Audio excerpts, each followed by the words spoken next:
Hello friends, welcome back once again. Friends, grammar के इस topic पे हम लोग लेकर आए आपके लिए टेंस का टॉपिक, और जो कि हर एग्जाम के लिए आपके इंपॉर्टेंट हो जाते हैं। टेंस आपका 9th क्लास से स्टार्ट कीजिए, 10th क्लास में जाइए, 11th में जाइए, 12th में जाइए, या फिर किसी कॉम्पिटिटिव एग्जाम की प्रिपरेशन के लिए जाइए। हर स्टेजेस में आपकी टेंस की जो इंपॉर्टेंस होती है वह ज्यादा बढ़ जाती है, क्योंकि स्ट्रक्चर जो बनाने का बेसिक चीजें होती है ना, वह टेंस से आती है। अब आप सोच रहे होंगे कि मैं क्या कह रहा हूं, टेंस की बातें, बेसिक स्ट्रक्चर की बातें, कुछ समझ नहीं आ रहा है आपको। चलिए मैं आपको समझाने की कोशिश करता हूं, जरा एक बार समझने की कोशिश कीजिए मेरी बातों को, फिर समझ में आएगा आपको आसानी से कि मैं ये कहना क्या चाहता हूं कि टेंस के बारे में है क्या, और इतना ज्यादा इंपॉर्टेंस क्यों हो जाता है इसका। ठीक है, तो बात कर लेते हैं पहले एक बिल्डिंग की। पहला हमारा क्वेश्चन जो होगा, बात करेंगे हम लोग बिल्डिंग की। किसकी बात करेंगे? बिल्डिंग की।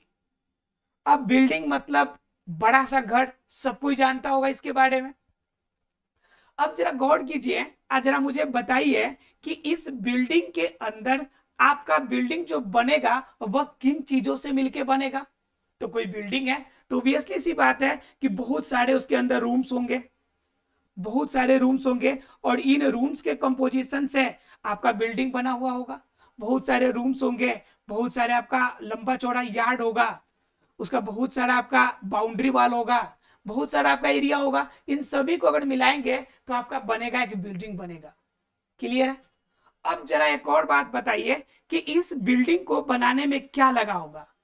तो आप कहेंगे कि बहुत सारे मोटी मोटी क्या है, दीवारें बनी होंगी, छत बने होंगे, छत बने होंगे, और इन सभी चीजों को बनने के बाद आपका क्या होगा कि रूम बन के तैयार हुआ होगा, लाइटिंग हुआ होगा, अलग अलग तरह की चीजें बनी होंगी। अगर मैं इसको कहूँ कि और तोड़ दो, बताओ कि ये दीवारें और आपकी जो छतें हैं वो आपने कैसे बनवाई। तो आप कहेंगे कि सर आप क्या बात करते हैं। तो बच्चा बच्चा जानता है कि जो दीवारें और छतें बनी होंगी वह किसकी बनी होंगी? ब्रिक्स की बनी होगी। स्टोन्स होंगे उसके अंदर, पत्थर होंगे, सीमेंट होंगे उनके अंदर, सीमेंट होंगे, और सीमेंट के बाद क्या होगा कि आपका वाटर होगा। मतलब इस तरह से बहुत सारे आइटम होंगे जिनको मिलने से आपका क्या बनेगा? वाल बनेगा। अब यहां पे अगर समझ में आती है इतनी बातें, तो समझिए कि ग्रामर तो आप ऐसे ही समझते हैं, ग्रामर तो आपके दिमाग में ही है। फिर आप ग्रामर के लिए क्यों डरते हैं? ग्रामर कुछ भी नहीं है, बस आपका दिमाग का भ्रम है कि ग्रामर बड़ी टॉपिक है। कुछ भी नहीं होता इसमें। अब जरा समझिए कि आपने जो समझा ब्रिक, स्टोन्स और सीमेंट, इसको मान लीजिए सबसे छोटा लेवल, उसके बाद उससे बड़ा वाल बनेगा, वाल से आपका रूम्स बना, रूम से बिल्डिंग बना। यही चीजें होती है। ठीक उसी प्रकार हमारे सेंटेंसेस, हमारी ग्रामर में भी चीजें होती है। सबसे नीचे कौन है? ब्रिक्स स्टोन्स है, तो सबसे नीचे इसमें आता है लेटर। क्या आता है? लेटर। लेटर में क्या आएगा भाई? तो लेटर में सारे शब्द, सारे अक्षर आएंगे, सारे अक्षर आएंगे। अक्षर में क्या आएगा? जैसे मान लीजिए कि ए से लेके जेड तक के अक्षर आएंगे। बोलिए, क्लियर है सबको? सबसे छोटा अंश ए टू जेड। अब उस ए टू जेड का कंपोजिशन कीजिए आप, तो दीवार बनेगी। अब ए टू जेड को जोड़िए एक साथ में, तो जब इसी को मीनिंगफुल तरीके से जोड़ दे आप, किसके तरीके से जोड़ दे आप? मीनिंगफुल तरीके से जोड़ दे आप इसी को, ए टू जेड को एक तरीका से जोड़े, एक अर्थपूर्ण तरीके से जोड़ दे, तो क्या बन जाएगा? वर्ड्स बन जाते हैं। जैसे आर ओ सी के, रॉक। रॉक मीन्स चट्टान। यहाँ पे आर लेटर ले लिया ए टू जेड में से, ओ को लिया, सी को लिया और के को लिया, और एक वर्ड बना दिया। अब इसी के हम कर दे, इसी को के सी ओ आर। ये भी कंपोजिशन है लेटर का, लेकिन इसका कोई मीनिंग नहीं है। क्यों? क्योंकि जैसे हमने मीनिंगफुल तरीके से अरेंज ही नहीं किया। जैसे यहां पर देखिए, दीवार बनाना है तो आपको एक अरेंज तरीके से ईटा के ऊपर ईटा के ऊपर ईट ऐसे लगाने पड़ेंगे। अगर मान लीजिए एक ईट यहां पे लगा दिया, एक ईट यहां पर, एक यहां पर, तो बताइए कभी दीवार बनेगा क्या? कभी छतें बनेंगी क्या? नहीं बनेगा। जिस तरह से दीवार और छतें बनाने के लिए आप अरेंज तरीके से बनाते हैं, ठीक उसी प्रकार आपको क्या करना है, ए टू जेड को इसी में से लेटर को लेकर एक मीनिंगफुल तरीके से, एक अर्थपूर्ण तरीके से जोड़ना है आपको। और जोड़ने के बाद क्या बना लिया, आपका मीनिंगफुल तरीका जो बनाया वो हमारा बन गया वर्ड। क्या बन गया, हमारा वर्ड बन गया। क्लियर है सबको? तो पहला स्टेज हमारा क्या था, ब्रिक्स वाला। दूसरा स्टेज वाल वाला बन गया हमारा वर्ड। अब क्या करना है कि यह वर्ड वाला जो भाग है, इस वर्ड वाले भाग को मीनिंगफुल तरीके से जोड़ेंगे तो हमारा बनेगा क्लोज। एक छोटा सा उपवाक्य बनेगा, क्लोज बनेगा। जरा देखिए ये क्लॉज कैसे बनता है।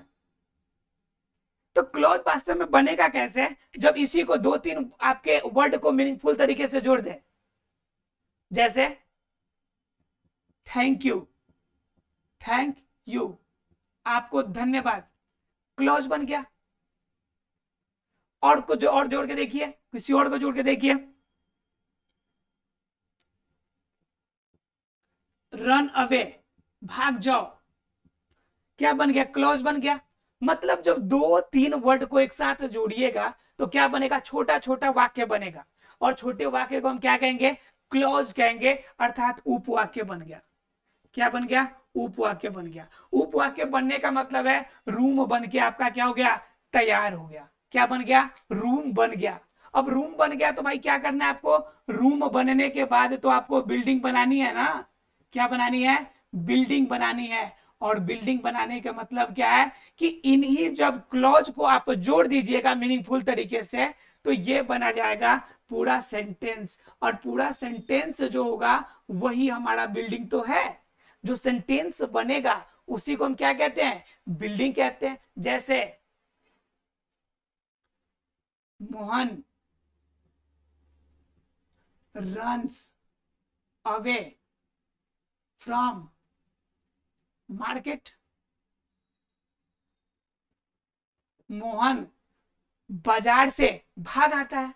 तो बात समझ में आ रही है, ये मैंने क्लॉज को जोड़ के सेंटेंस बना दिया। तो क्या कहलाता है कि आपको सबसे छोटा लेटर, लेटर को मीनिंगफुल करके वर्ड्स, वर्ड्स को मीनिंगफुल करके हमने क्लॉज, और क्लॉज को मीनिंगफुल करके सेंटेंस। तो हमें क्या जानना है, पहले हम लोगों ने क्या जाना था, लेटर के बारे में जाना था। सबसे पहला टॉपिक किसके बारे में, पार्ट्स ऑफ स्पीच के बारे में।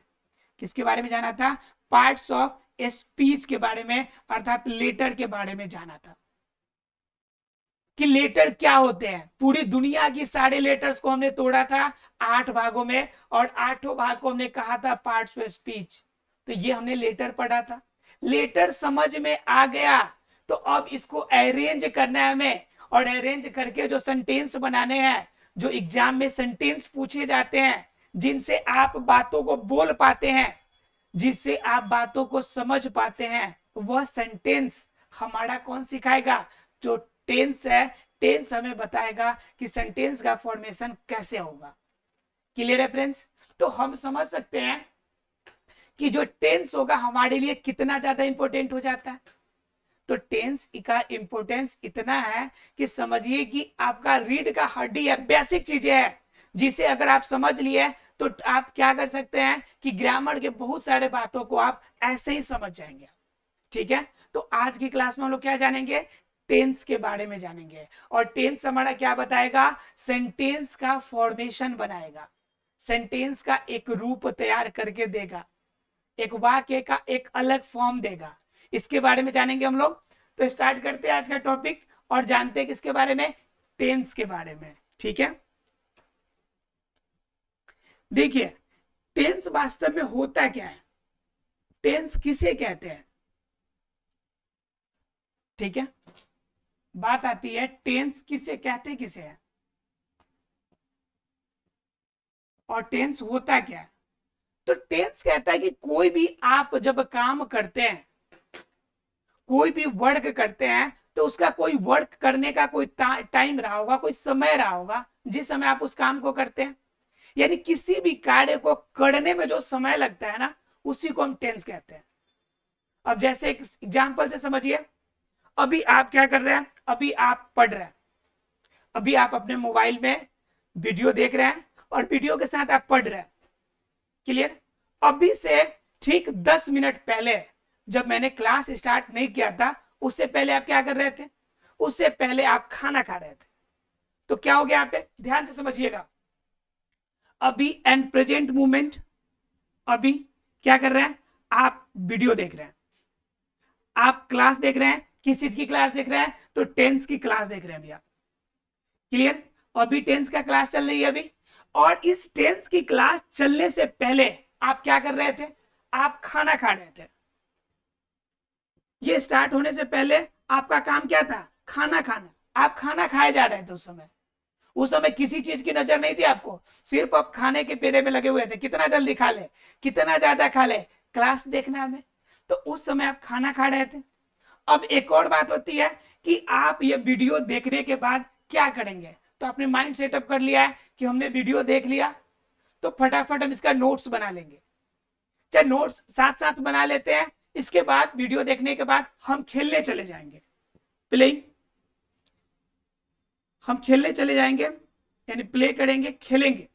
ऐसा आपने प्लान बना लिया। और यहां पे क्या कर लिया कि आप खाना खा रहे थे पीछे, और आगे क्या प्लान कर लिया कि आप खेलेंगे। और अभी क्या कर रहे हैं आप? कि आप वीडियो देख रहे हैं। सिचुएशन 3 समय का हो गया। एक आप इंसान है, आप 3 समय में काम कर रहे हैं। काम करने का आपका 3 समय हो सकता है। या तो क्या अभी आप कर रहे हैं, या फिर क्या आपने कोई काम पहले कर लिया हो, या फिर आप कोई काम करने का प्लान किया हो, एक आपने एडजस्टमेंट किया हो कि आपको इसके बाद क्या करना है। तो बात यही होती है, 3 पार्ट। आप अभी काम कर रहे हैं जो हाल में, उसे कहते हैं प्रेजेंट। क्या कहते हैं? प्रेजेंट। और जो प्रेजेंट से पहले की बात हो उसे हम लोग कहते हैं पास्ट। क्या कहते हैं उसे? पास्ट। और जो प्रेजेंट के बाद की बात हो, मतलब आगे की प्लान जो कर रहे हो, उसे क्या कहते हैं हम लोग? फ्यूचर।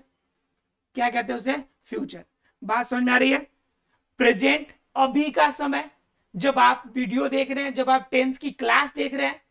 उससे पहले का समय आप खाना खा रहे थे, पास्ट हो गई, आपके लिए बीता हुआ चीज हो गया, जिसे आप रिवर्स नहीं ला सकते, तो वो हो गया पास्ट। और एक वर्क जो कि आपको फ्यूचर में करनी है, आपने आगे प्लान किया है, व्हाट टू डू, मतलब आपको करना क्या है, तो वो चीजें जो आपको फ्यूचर में करनी है, तो वो क्या हो गया? आपका फ्यूचर। राइट? मतलब क्या? पास्ट, प्रेजेंट और फ्यूचर। अर्थात क्या? जब भी कोई काम करेंगे तो काम करने का एक ना एक समय होगा, अर्थात की क्रिया करने में कोई समय लगेगा। जो समय लगेगा उसी समय को हम टेंस कहते हैं। क्या कहते हैं उसे? टेंस। अर्थात क्या? कि किसी भी सब्जेक्ट को, किसी कार्य को करने में जितना समय लगेगा, जो भी समय लगेगा, जिस समय का समय लगेगा, वह समय हमारा क्या कहलाएगा? टेंस कहलाएगा। और ये टेंस अर्थात कि यह समय कितने रूप में निर्धारित होगा? तो 3 रूप में निर्धारित होगा। यह टेंस कितने रूप में निर्धारित होगा? 3 रूप में। एक प्रेजेंट, अर्थात जो काम अभी आप कर रहे हैं, एक काम जो आपने करके तब यह काम स्टार्टअप किया है, और एक वो काम जिसे आपने करने का प्लान बनाया है। आपने किया कुछ भी नहीं है, आपने सिर्फ प्लान किया है कि आपको करना क्या है। क्लियर है? अर्थात कि टेंस 3 तरह के। टेंस किसे कहेंगे? तो टेंस कहेंगे जो किसी भी काम को करने में समय लगे। टेंस कितने प्रकार के? तो 3 प्रकार के। कौन कौन? एक पास्ट, एक प्रेजेंट और एक फ्यूचर। क्लियर है? अब हमने बता दिया कि टेंस के 3 बेटे हो गए। टेंस के कितने बेटे हो गए? 3 बेटे हो गए। अर्थात क्या? कि 3 इनके आपके कामों को ले जाने वाले 3 इनके पास स्तंभ हो गए। अर्थात सीधे शब्दों में कहें, गांव वाली भाषा में, अपनी लोकल लैंग्वेज में, तो टेंस के 3 बेटे हुए। कितने बेटे हुए? 3 बेटे हुए। अब क्या हो गया कि टेंस के 3 बेटा है, तो कंफर्म है कि इनके बेटों का भी बेटा होगा। होगा ना? तो ठीक उसी प्रकार से इनके बेटों का भी बेटा हुआ। ठीक है? तो पास्ट जो टेंस था, इस पास्ट को कितने बेटे हुए? तो 4 बेटे हुए। बड़ी खुशियां मनी, घर में खूब मिठाइयां बांटे गए कि भाई पास्ट को कितने बेटे हुए हैं? 4 बेटे हुए हैं। तो फिर ये प्रेजेंट पीछे रहने वाला है। कहा कि भाई मेरे पास्ट भैया ने 4 बेटे को जन्म दिया है, तो 4 तो कम से कम मेरा भी विकेट खड़ा होना चाहिए। तो प्रेजेंट का भी क्या हो गया कि 4 बेटे खड़े हो गए। और जो सबसे छोटा वाला है बेचारे फ्यूचर वाले सबसे छोटा है ये। अब ये कह रहा भाई मेरा तो शादी ब्याह नहीं हुआ है, लेकिन मैं इतना प्लान जरूर करता हूं कि अगर मेरी भी शादी हो तो मेरे भी कितने बेटे हो, मेरे भी 4 बेटे हो पूरे। कितने बेटे हो? 4 बेटे हो। तो इसने सिर्फ प्लान किया है, इसने सिर्फ प्लान किया कि मेरे भी बेटे होंगे, लेकिन होंगे तो कितने होंगे? 4 होंगे। पहले पास्ट ने 4 बेटे किए, अब इनसे सीख लेकर प्रेजेंट ने कहा कि भाई मेरे भी 4 बेटे अब हो रहे हैं, 4 बेटे तो होने ही चाहिए मेरे, है ना जी। और फ्यूचर कह रहा है इन दोनों भाइयों को देखकर, कहा भाई हम पीछे नहीं रहेंगे, हमें भी कितने चाहिए? 4 स्तंभ, 4 बेटे चाहिए। अब जरा समझिए कि इनके 4 बेटे तो तीनों को होने वाले हैं। 2 का तो हो गया, 1 का हो गया है, दूसरा का हो रहा है और तीसरे का होने वाला है। अब फटाफट जान लीजिए कि इन बेटों का नामकरण कैसे करते हैं। और नामकरण करने का काम किसका है? पिताजी का थोड़े ना होता है, ये होता है बाबा का काम, है ना। अब जरा समझिए कि पहले नामकरण, अब नामकरण पहले बेटा का समझिए। अब इनका नाम था पास्ट, अब पास्ट नाम है तो पापा का नाम इनके टाइटल में जुटेगा ना जी, तो इसको हम कहेंगे पास्ट टेंस। क्या कहेंगे इसे? Past tense. अब प्रेजेंट है तो प्रेजेंट के भी पापा का नाम जुटेगा, तो ये कहलाएगा प्रेजेंट टेंस। क्या कहलाएगा? Present tense. और फ्यूचर के में पापा का नाम जुटे तो फ्यूचर टेंस। टाइटल लास्ट में जुड़ता है ना जी, जैसे कोई किसी के लास्ट में टाइटल में शर्मा तो शर्मा जुड़ता है, जैसे मोहन शर्मा। किसी के लास्ट में आपका गुप्ता है तो राजेश गुप्ता, है कि नहीं। किसी के लास्ट में आपका दास है तो मोहन दास, है कि नहीं। तो जैसा आपका टाइटल आपके ऊपर से चला आता है, लास्ट में आप टाइटल जोड़ते हैं आप, तो ठीक उसी प्रकार से इन लोगों ने भी अपने पिताजी का टाइटल जो है अपने लास्ट में लगा लिया। Past tense, present tense, future tense, ये टाइटल है। अब ये टाइटल इनमें आया है तो इनके बेटे में भी ये टाइटल लगेंगे, कंफर्म है। चलिए जान लेते हैं इनके चारों पोतों का नाम क्या है। 12 पोते हो गए ना जी, 4 पास्ट के, 4 प्रेजेंट के और 4 फ्यूचर के। टोटल कितने पोते हो गए भाई? 12 पोते हो गए इनके। जरा समझिए, समझिए कि ये 4 पोते कौन कौन से हैं और नाम कितना खतरनाक खतरनाक रखे हैं, ठीक है। अब जरा समझिए कि 4 पोते हुए इनके, तो पहले पास्ट टेंस के बेटे की बात करते हैं। किसकी बात करते हैं? पास्ट टेंस के बेटे के, ठीक है। तो पहला बेटा सबसे दुलारा, पहला बेटा सबसे दुलारा, ये क्या कहता है कि भाई हम अपने पापा का नाम रखेंगे, हमारा नाम सीधा सिंपल रहेगा, हमारा नाम सिंपल रहेगा, है ना, सिंपल। उसके बाद इन पे पापा का नाम जोड़ेंगे, पास्ट।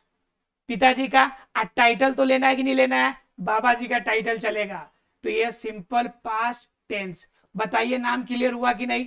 पहला इनका नाम सिंपल पड़ा, पापा जी का नाम पास्ट जुट गया, बाबा जी का टाइटल टेंस जुट गया, तो पहला नाम क्या हो गया? Simple past tense. क्लियर है? दूसरा क्या होगा? दूसरा नामकरण हुआ तो थोड़ा सा लाड़ प्यार में कमी आ गई, तो कहे कि नहीं पहले पापा का नाम होगा पास्ट और मेरे बेटे का नाम उसके बाद कंटिन्यूअस, कंटिन्यूअस, और उसके बाद दादाजी का टाइटल कहां से छोड़ सकते हैं हम? तो टेंस। क्लियर है? फिर तीसरा पास्ट परफेक्ट टेंस। क्लियर है? फिर चौथा पास्ट परफेक्ट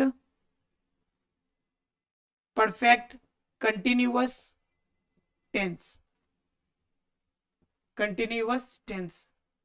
एक बात जरा गौर कीजिएगा, या अभी तक आपने गौर किया होगा कि आप जब भी पढ़ते हैं तो आप स्टार्ट करते हैं प्रेजेंट से, और मैंने स्टार्ट किया आपको पास्ट से। आपको थोड़ा अलग लग रहा होगा कि सर आपने पास्ट से क्यों स्टार्ट कर दिया? स्टार्ट तो प्रेजेंट से होती है। तो भाई प्रेजेंट से स्टार्ट तब होगी जब उनसे पहले की कोई घटना नहीं होगी। पास्ट तो पहले घट गई है, प्रेजेंट तो अभी आया है ना, अभी आने से पहले भी तो घटना घटी है, तो पहले उसकी चर्चा कर लेते हैं, फिर अभी की चर्चा करेंगे, फिर इसके बाद आने वाली चीजों की चर्चा करेंगे। तो पहले हमें जानना किसके बारे में है, पहले हमें जानना है पास्ट टेंस के बारे में। क्लियर? तो कितने बेटे हो गए, 4। Simple past, past continuous, past perfect और पास्ट परफेक्ट कंटिन्यूअस टेंस। जब ये 4 बेटों का नामकरण हो गया तो दादाजी कहे कि अब देखो, अब इसमें किसी का कोई झगड़ा नहीं चलेगा, अब बिल्कुल इसी के जैसे नामकरण बाकी दोनों बेटों के भी जो बेटे होंगे उनका भी नामकरण इसी के जैसे होगा, सिर्फ उनके बाप का नाम बदलेगा, बाकी नाम में कोई चेंजेस नहीं होगा। तो कहा सबने मान लिया बात। तो अब समझिए कि अब सिर्फ इनके पिताजी का नाम चेंज होने वाले हैं, ठीक है, और नाम सबका आपका बेटे का नाम बढ़ जाएगा इसी से। तो समझिए कि प्रेजेंट के बेटों का नाम क्या हो जाएगा, प्रेजेंट के बेटे का नाम क्या होगा, ठीक है, प्रेजेंट के बेटे का नाम अगर बात कीजिएगा तो पहला सिंपल पास्ट टेंस था, तो इसके पहले बेटे का नाम हो जाएगा सिंपल प्रेजेंट टेंस। क्लियर? फिर इसके दूसरे बेटे का नाम प्रेजेंट कंटिन्यूअस टेंस। बात कीजिएगा इनके तीसरे बेटे का तो प्रेजेंट परफेक्ट टेंस। अगर बात कीजिएगा सबसे छोटे बेटे का तो उसका नाम है present perfect continuous tense. Clear है? अब जब ये चारों हो गया तो ठीक इसी प्रकार से फ्यूचर वाले का भी नामकरण हो जाएगा, सिर्फ क्या होगा, प्रेजेंट के जगह पे फ्यूचर हो जाएंगे और उनका भी नामकरण हो जाएगा इसी के समान। क्लियर है आप लोग को? अर्थात कि टेंस और उसकी पूरी फैमिली से परिचय हो गया होगा, टेंस का क्या इंपॉर्टेंस है उसको भी क्लियर हो गया होगा और टेंस के पूरे फैमिली मेंबर से मिलवा दिए। अब मिल लिए तो कल से इनके एक एक रूम में जाकर और फिर इनसे बातचीत करेंगे कि क्या खबर है, कैसे रहते हैं और कैसे हमारे लिए उपयोगी होते हैं, इनके बारे में जानेंगे अगले क्लास में। मिलते हैं अगले क्लास में, तब तक के लिए thank you very much friends.